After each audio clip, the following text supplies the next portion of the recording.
Hello, this is Matt on the Moon Lambo channel. As most of you have probably heard by now, tomorrow, Ripple CEO Brad Garlinghouse will be testifying in front of the United States Senate on the topic of crypto. Now, we actually found out about this several days ago, but it wasn't until yesterday that Brad Garlinghouse, for the first time, publicly spoke about this event and acknowledged it. And I covered that information in a video. So we do still have that to look forward to tomorrow. But the surprise came today, Tuesday, July 8th, the day before the hearing, because Brad Garlinghouse decided to share the comments that he'll be providing tomorrow in front of the Senate. He decided to provide those comments today, an entire day early. I certainly was not expecting that. And I know sometimes in politics, I know that entire speeches are given to the press ahead of time so that they can kind of dissect them and they'll start commenting on them. That happens with like the President's State of the Union address here in the United States. Given that Brad Garlinghouse is not in politics, this isn't exactly something that I was expecting. Not complaining at all. Happy to take a gander at this.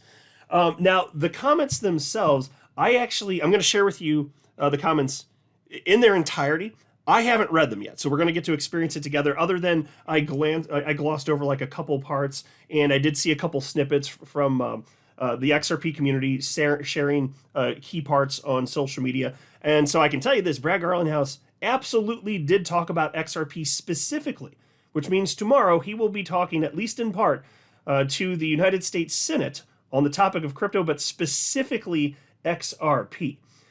But before going further, I do want to be clear, I do not have a financial background of any kind.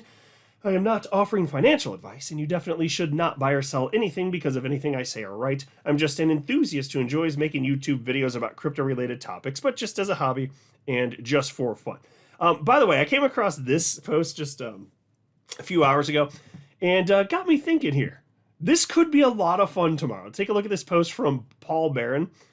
He shared this with his 167,000 followers on X, but he's pretty damn well known. He has a large and successful YouTube channel with over 1 million subscribers. He covers technology in general. He has covered specifically XRP at times, but it's not a crypto-focused YouTube channel, but he does a great job. Sharp guy, wealth and knowledge here. But anyway, I thought I'd share with you this post. He said, update. This week's DC meeting will be the first time Brad Garlinghouse of Ripple will face off with Senator Warren, the leader of the anti-crypto army.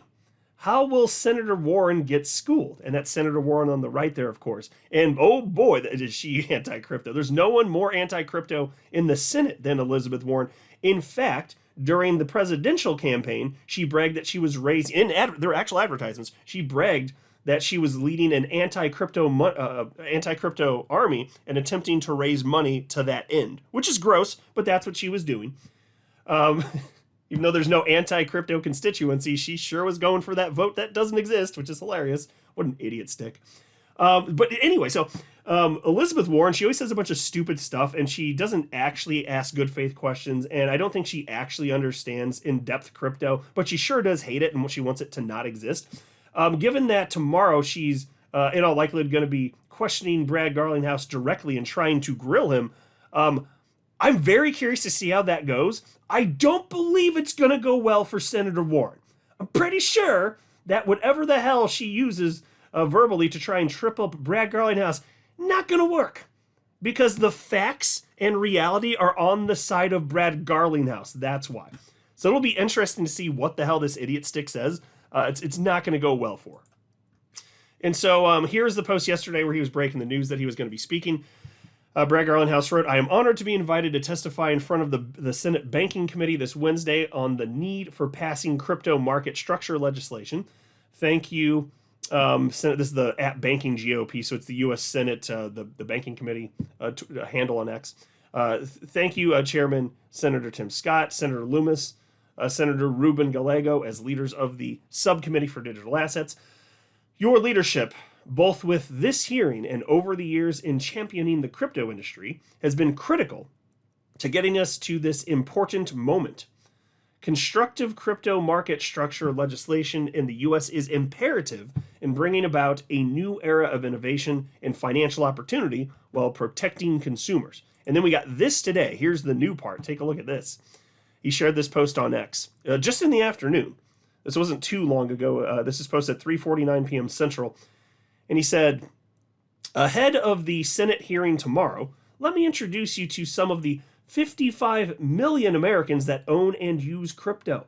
I am testifying tomorrow because these are the very people who deserve market clarity. Time and again, the skeptics insist on stereotyping crypto holders, but that's simply not reality. And he shared a video clip here. It went a minute long. And I'd actually seen this before. This isn't a brand new one unless I'm completely tripping. I could swear that I've seen this one before. But anyway, it goes on for a minute, and it's just a bunch of different regular people in the United States saying that they use it, so on and so forth, that type of stuff, that they use crypto. They like that they have control over their money, that type of messaging. And it was put together by the National Crypto Association. By the way, so that's a new organization. And Stuart Alderati is actually the president of that. Stuart Alderati, of course, is also the chief legal officer of Ripple. So that was interesting. But then if you look at this, he continued his own thread here. So Brad Garlinghouse replied to himself and he said, my full testimony for the hearing is available here. Now that I did not expect to see. So let's go through this. And again, this will be my first time reading through this in full, other than having seen like a couple snippets that XRP community members shared on social media. I'm coming in fresh with this. So let's see what he has to say. And this is interesting, but I'm telling you, I think the most fun part, this is where you're going to want to have your popcorn ready, is going to be when the idiot sticks and they are going to be trying to grill Brad Garlinghouse. So it'll be Elizabeth Warren. Really, anyone that's a Democrat, I would just expect they're going to be saying something stupid because it's only a small percentage of Democrats in Congress who are pro-crypto. And I commend those who are. But you can just guess. That party is anti-crypto. It is shifting slowly, and you do love to see that, and I do applaud that. But it's just ridiculous. They made it a partisan thing when crypto, the very nature of certainly not partisan. It's just the dumbest thing. And so you fast forward 10, 20 years from now, people 10, 20 years in the future aren't even going to know that it used to be a partisan issue, and if you tell them that, they'll laugh because it's that stupid. It shouldn't have ever been. Anyway, so here it is. On Ripple letterhead, no less, it says, testimony of Brad Garlinghouse, CEO Ripple, United States Senate Committee on Banking, Housing, and Urban Affairs. From Wall Street to Web3, Building Tomorrow's Digital Assets Markets, July 9th, 2025. I feel like we're already in the future because that's tomorrow. Okay, and so here's how it reads. Good morning, Chair Scott, Ranking Member Warren, and members of the committee. Did I say committee? Committee. Words are hard for Moon Lambo sometimes. I'm glad that Brad's reading this and not me. I'm just telling you. He says, thank you for the opportunity to appear before you today. My name is Brad Garlinghouse, and I am the CEO of Ripple. Ripple has nearly 900 employees across our 15 offices worldwide. And so, folks, I'm glad that he's saying that. Because you know the narrative that they're still driving and it's unsuccessful is that crypto, it's just used by scammers. That's the whole purpose of it, for illicit purposes. Which is always the dumbest argument. I mean, the truth of the matter is that way less than 1% of crypto transactions are used for anything nefarious. And the dollar is abused for nefarious purposes way, way, way more than crypto. And that's not my opinion. Them's the facts, actually. But even if it were the case that a certain percentage that were not so ideal were being used for unsavory purposes, then you go after the people who are breaking the law. Duh. You don't just banish the technology to the woods, never to be heard from again. Like, people use the internet for bad stuff even before crypto existed. Should we just gotten rid of the internet? You can use all sorts of new technologies as they come out for bad things. No, you punish the people who break the law, unquestionably. Duh. Anyway, then Brad says, Ripple was founded more than a decade ago with a mission to enable the internet of value, a world where money moves like information does today. We build software products that power cross-border payments, stablecoins, and digital custody. Ripple helps financial institutions reduce friction, unlock efficiencies, and serve their customers better. These are not abstract concepts. We work every day with banks that rely on our technology to deliver real results in the global economy. Ripple leverages the XRP ledger, a decentralized, battle-tested, open-source blockchain, and its native digital asset, XRP, to facilitate payments. XRP is built to enable fast, low-cost, and highly scalable transactions. And folks, that's obviously true. It if anybody ever asks you why XRP was created, the answer is, and this is from the creators themselves, like David Schwartz said this, XRP, put simply, was created to be a better version of Bitcoin. So if you understand why Bitcoin was created, that's also the reason that XRP was created, to do that but better. And then they added some bells and whistles, like a built-in decentralized exchange, so on and so forth. And it actually scales. XRP actually scales. And they wanted it to be, broadly speaking, to focus on payments, just broadly speaking payments. They didn't know what people and businesses might use it for in the future, but they wanted it to be great for that, just broadly speaking. And they certainly succeeded. Anyway, it's so nice. I love that the United States Senate is hearing specifically about XRP. Isn't it nice to have Ripple, like the greatest pro-XRP cheerleader on the entire planet, with a veritable economic war chest, monetary war chest at their disposal, preaching, effectively, what XRP actually can and does do. It's just amazing. Anyway, then he says, from the start, Ripple made the deliberate choice to work with policymakers and regulators, not around them. We take a compliance-first approach, operating with over 60 payment services, crypto, and money transmitter licenses, domestically and globally. With regard to the topic of this hearing, we believe smart legislation should be based on several core principles. Consumers need protection from fraud and scams. Markets need proper oversight. Bad actors need to be kept in check. And innovation must thrive. I love hearing that. A constructive and workable framework for digital assets and stablecoins that achieves these goals will expand access to financial markets, create jobs, boost the economy, and put the U.S. on path to being a global blockchain and crypto leader. For the last decade, the legal and regulatory uncertainty surrounding crypto has prohibited meaningful progress in the United States. At Ripple, we've seen firsthand how the lack of clear rules of the road can be weaponized to target good actors.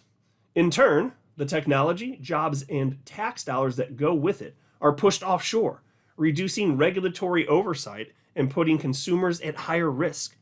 This has severely harmed American businesses, investors, and, most concern, consumers. Ripple was the tip of the spear of this regulation by enforcement campaign and was subject to an enforcement action in 2020. Ripple was the first leading U.S. crypto company to be sued by the SEC. We, and many others, understood that a loss here would be a death knell for the industry in the U.S. Fortunately, after 4 years of a hard-fought legal battle, we prevailed. The court ruled in our favor on everything that mattered, including finding that the token XRP is not, in and of itself, a security. Hell yes. Damn straight tell the Senate that. Absolutely. Right to Senator Warren's stupid little face. And then he says, our victory cleared the path for other market participants to fight back. Despite these headwinds, Ripple still prioritizes education and engagement with policymakers and regulators. For companies to have the confidence to continue doing business in America, Congress should focus on passing principled and smart legislation with these critical goals in mind. And he's got 3 bullet points here. Number 1, first, set clear jurisdictional boundaries for our main financial regulators. 2, second, establish pathways for companies to build in the U.S. without sacrificing investor or consumer protections. And third bullet point here, ensure that the U.S. can be a global leader in crypto by taking full advantage of the benefits and efficiencies brought by digital assets and blockchain technologies. And folks, don't forget, there's one side of the political aisle that wanted to absolutely destroy this. And I'm glad, I'm very glad that it's shifting. But thanks to the way that the election went, and I don't care what your politics are, and I'm not going to preach politics on this channel other than how they impact crypto and finance specifically, so on and so forth. Like the war is over, and the amount of money that's flowing into crypto as a result since the election is absurd. We are going to be way more wealthy, us people here in crypto, than we otherwise would have been because of the way that went. And that's just a matter-of-fact statement. But to go along with this, it's everything that Brad Garlinghouse is talking about here. You do need clear rules of the road. That has been put off for a decade and a half at this point. It's only now finally being taken seriously after a decade and a half of existence. That's insane, right? But here we are. And it is obviously the case that legislation is moving forward. First, most importantly, obviously with stable coins, I've covered that. But there's other stuff that needs to be covered. There are other protections that need to be in place. And so we're getting there. But the more that this happens, the more confidence everybody that operates in the space is going to be, the more optimistic, more comfortable, the more they'll recognize it legally protected, which means the more money flows in. It's just an amazing time to be in crypto. Anyway, and then he says the U.S. possesses the world's deepest capital markets, the most advanced technical talent, and the spirit of innovation that has powered our nation since its founding. So, folks, okay, I got to pause to say that's what matters. That's why I just said I didn't know that he wrote that here, but look at that. The U.S. possesses the world's deepest capital markets, right? And they were only partially opened. Now the floodgates have absolutely opened. The amount of money pouring in is just completely redonkulous. And it's only going to get more redonkulous. Then he says, there is no reason we should not be the undisputed leader in digital assets and blockchain. Over 55 million Americans participate in the crypto economy, which equates to $3.4 trillion market cap today. A smart regulatory framework for crypto market structure is essential to realize that future and is long overdue. Speaking on behalf of the entire crypto industry, I urge you to prioritize the passage of market structure legislation for digital assets through this committee and the full Senate to provide the rules and regulations needed to ensure that the U.S. becomes the crypto capital of the world. Once market structure legislation for digital assets becomes law in the U.S., this will catalyze a new era of U.S. competitiveness and unlock efficiencies in financial transactions, dramatically helping consumers and businesses alike. Ripple hopes to see this become a reality, and we look forward to working with you to help make this happen. Thank you. Oh, okay, that's great. That's in line with what I would have hoped and expected from him. I'm very happy that he did include XRP in this. That's the right thing to do. It makes sense to do this. I'll be super curious tomorrow to see. And this is just for the pure entertainment aspect of it. I am super interested to see how the idiot sticks out there who are anti-crypto are going to try and trip up Brad Garlinghouse when they question him. I'm very, very curious about that. It's not going to go well for them because Brad is well-informed, quite educated, very smart guy, and the facts and reality are on his side. And so this narrative that crypto's bad and what if bad things happen to people, though? Well, then stop the people who are doing the bad things, Senator Warren. Oh, it's going to be interesting here. So cool. We got a little bit of preview here. So that's what he's going to read to the Senate tomorrow. And we'll see what else goes down. Might be some spicy takes. Might be some spicy video clips. We shall see what happens here. I'm not a financial advisor. You should not buy or sell anything because of anything I say or write. That would be a very, very, very bad idea. Until next time, to the moon, Lambo.